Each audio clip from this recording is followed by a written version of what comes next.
communion prep. Okay, communion prep's key to first impressions because obviously without you, we can't serve communion. Goal is to be about half hour, 45 minutes before, and prep the trays.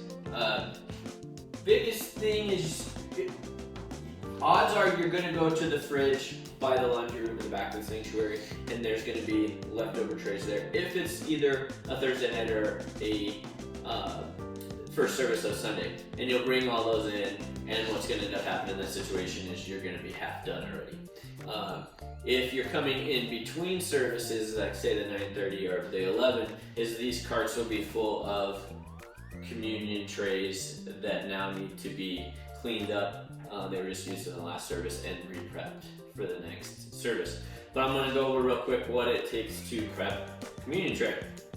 So all of our stuff is back here in these cabinets and stuff behind it, all well labeled. So our juice is up here on either side of the cabinets. Our breads in this drawer, our trays are all down here. On that bottom shelf, we have our cups, our cup dispensers, our juice dispensers are all right here. So all real organized and well labeled.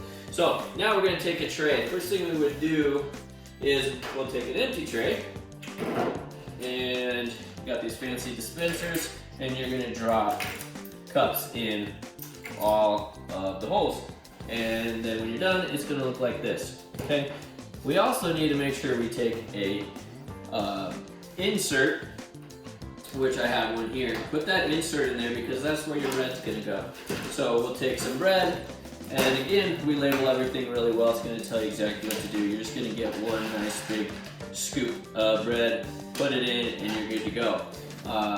And then you got these fancy little dispensers, you fill that up. The key on here is that we don't want to be filling these cups up past about half full. I'm gonna go ahead and just do some real quick. Just because, you'll see what it's like. Comes out fairly easy, comes out quick. This part's really quick.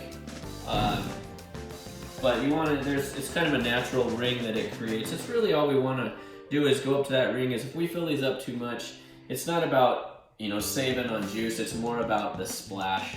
These cups will end up splashing all over and they're a lot more messy. So you just fill those up, they go real fast, and you're putting them in all the cups. So to save time, that's what that would look like. And when a tray's all done, boom, there it is, okay? So you got all your cups full, you've got your bread in there, and then we just put a lid on it and we stack them up and we put them on the trays. Depending on the service, and again, all of our notes are on here, depending on the service is how many trays need to be made up for that particular service. Communion cleanup. Important part that's kind of boring sometimes, but really all you're doing with the cleanup is you're going to take at the end of the service or the end of the last service on Sunday and condense all of the juice from the different trays into less trays. And then we'll wash the trays, just soap and hot water, set them on the counter to dry. All the directions are in the manual, but it's really simple. And then all of our condensed juice we will put into the fridge by the laundry room, the back of the sanctuary. So now we're prepped for the other service. Unless it is the last Sunday of the month and we actually just dump everything and start fresh from that one. Okay, double cupping. So the difference between double cupping and just our normal communion prep is slight difference, and it's just where we're putting the bread. So we're still gonna get that full empty tray, our full tray, fill it up with all our cups. Once our cups are in the base, and if you've used these, you know they like to stick sometimes. So,